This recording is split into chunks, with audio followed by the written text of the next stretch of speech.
What is going on? It's Mike Real Sports Life on all platforms, and we are back in action. There have been a lot of moving parts. I moved several times, even changed states for work. We're back here changing the real estate game as promised. Today we're going to talk about a double-edged sword, and that's closing and closing costs. What are the differences and how they impact your pocketbook?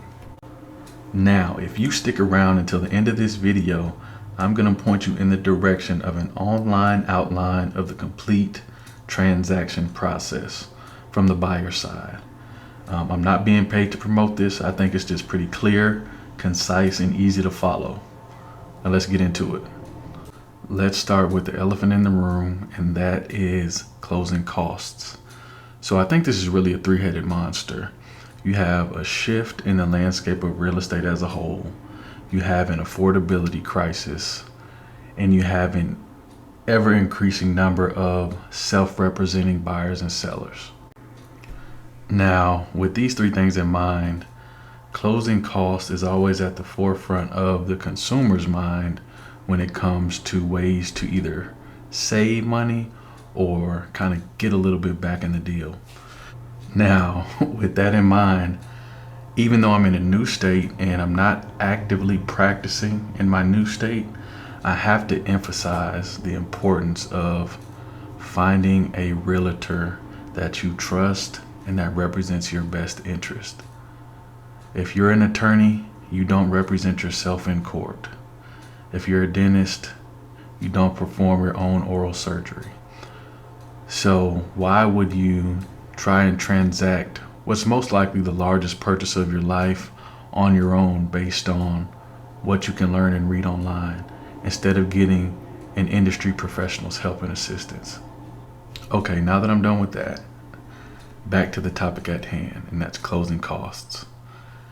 Closing costs can consist of a lot of things, from loan origination fees, pest inspections, remediation fees for things that may have come up during the pest inspections and home inspection. Anything under the sun can be wrapped into closing costs on the buyer side, which is why you need a great representative to negotiate those down. So as a seller, you don't have to give up much more of your profit. On the flip side of that, as a buyer, you want your representative to negotiate as much as they can on your behalf, to cover as much as they can on your behalf. Remember, closing costs are important. It's a namesake. These monies must be allocated for in order to move this transaction into closure. For a buyer to move into their new home, and for a seller to walk away with their money and do whatever they want with it. Okay, so that brings us to our other edge of the sword, which is closing. Closing is always the final step in the process. It is the execution of a real estate transaction, and at the end of the transaction, property ownership shifts from seller to buyer. Now, when you sit down at the closing table, you'll either have a mediator or a title company representative, depending on which state you reside in and who facilitates the transaction. And they will go through each page, make sure you understand what it outlines, and make sure you understand what you're agreeing to.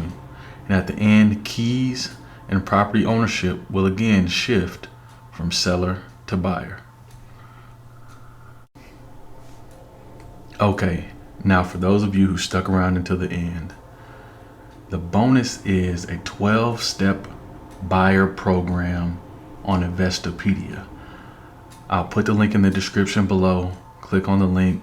It's cut and dry and very simple for you to follow, especially since we have a growing number of buyers who are trying to transact on their own. This will be a good outline for you to follow.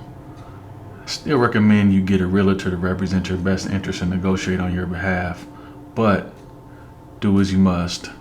At least you'll be armed with this information. And that's going to wrap this one up. We covered closing and closing costs, and hopefully you stuck around until the end to get that bonus tidbit of information. As always, it's Mike Real Sports Life on all platforms. Welcome back to the show. I'll catch you on the next one.